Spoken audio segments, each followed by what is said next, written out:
अस्सलाम वालेकुम students, welcome to my YouTube channel. आज हम अपने जो टॉपिक नंबर 11 है रियल टाइम ऑपरेटिंग सिस्टम, उसका लेक्चर नंबर 44 और उसका पार्ट 22 देखते हैं। उसका पार्ट 2 देखते हैं। लास्ट लेक्चर के अंदर हम लोगों ने देखा कि रियल टाइम ऑपरेटिंग सिस्टम क्या है, उसकी टाइप्स क्या हैं, उसके अलावा उसका हमने स्ट्रक्चर देखा, उसके फंक्शंस देखे, उसके फ़ायदे नुकसान देखे। आई होप कि आपको उसकी समझ आई हो। फिर भी कोई क्वेश्चन विदाउट एनी हेजिटेशन आप पूछ सकते हैं।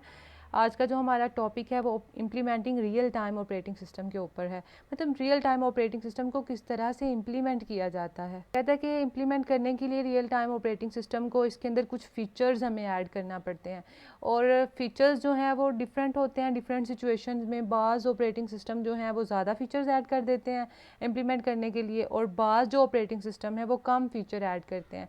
और वो फीचर कौन से हैं ये नीचे दिए हुए हैं। सबसे पहले प्रिमिटिव है, प्रियोरिटी बेस्ड है, प्रिमिटिव कर्नल है, प्रियोरिटी बेस्ड स्केजुलिंग है, मींस ये डबल हो गया, प्रियोरिटी बेस्ड स्केजुलिंग, और हमारे पास इंटरप्ट लेटेंसी इसके अंदर ये इसकी प्रॉपर्टीज़ हैं, मतलब इसके फीचर्स हैं। और ये फीचर्स जो हैं वो कंपलसरी हैं इम्प्लीमेंट करने के लिए रियल टाइम ऑपरेटिंग सिस्टम को, और बाज़ सिचुएशन में ये कम होते हैं और बाज़ सिचुएशन में ये फीचर्स जो हैं वो ज़्यादा हो सकते हैं। अब इनको हम बारी बारी देख लेते हैं कि ये कौन कौन से फीचर है और किस तरह से ये काम कर रहे होते हैं। प्रिमिटिव कैसी सिचुएशन होती है? ऐसी सिचुएशन जिसके अंदर हम लोग रिसोर्सेज को प्रियोरिटी बेस के ऊपर कर रहे होते हैं।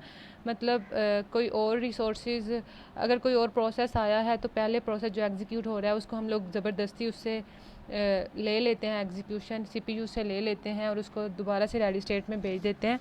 ये हम लोगों ने प्रिमिटिव कर्नल में देखा था। अब इसमें क्या है, प्रिमिटिव कर्नल में इसमें क्या है, कहता है कि हम लोग नोट कर रहे होते हैं कि रियल टाइम ऑपरेटिंग सिस्टम अगर नेटवर्क के साथ कनेक्ट होता है तो ये ऑपरेटिंग सिस्टम जो है वो नेटवर्क के कैपेबल होना चाहिए।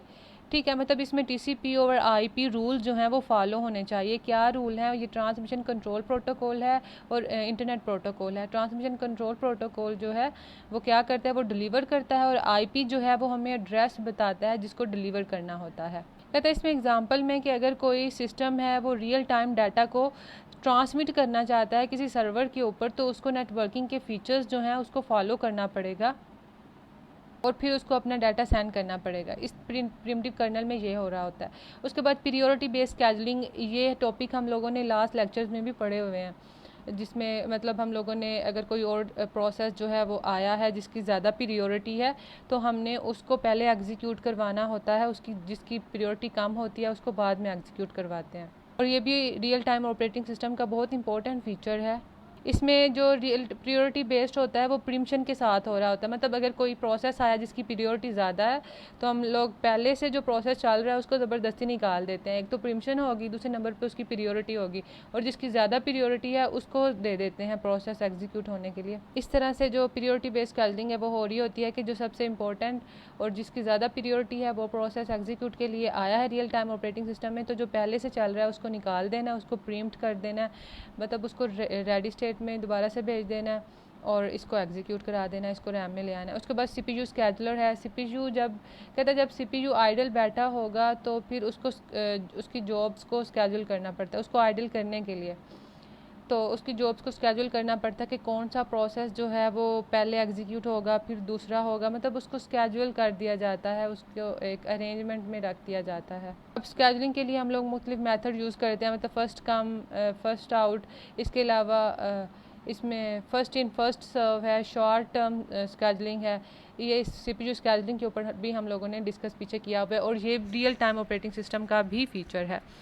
और उसके बाद प्रिमिटिव स्केजुलिंग हमने देखा है कि इसमें 4 कंडीशन फॉलो हो रही होती हैं। प्रिमिटिव स्केजुलिंग की 4 चीज़ों को हम लोगों ने कवर अप करना होता है।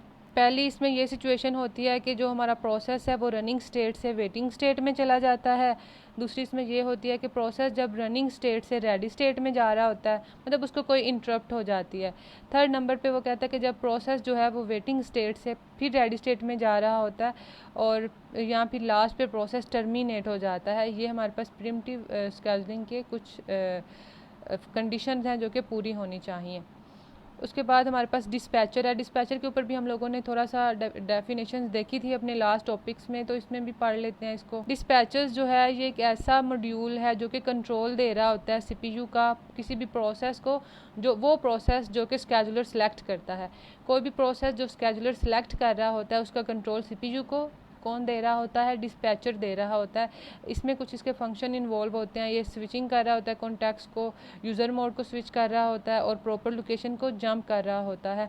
जो डिस्पैचर है वो चाहिए होता है क्योंकि ये हमारे प्रोसेस को थोड़ा फास्ट कर देता है। और जो टाइम हमारा डिस्पैचर कंज्यूम कर रहा होता है प्रोसेस को सीपीयू को असाइन करने में, उस टाइम को हम लोग डिस्पैच लेटेंसी कहते हैं। इसी तरह हमारे पास इंटरप्ट लेटेंसी क्या होती है, मतलब कोई भी प्रोसेस को के ऊपर कोई इंटरप्ट आई है, ठीक है ना, कोई नोटिफिकेशन आया है कि ये प्रोसेस निकाल लें और दूसरे प्रोसेस को एग्जीक्यूट करें, उस टाइम जो टाइम रिक्वायर होता है उस टाइम को हम लोग इंटरप्ट लेटेंसी कहते हैं।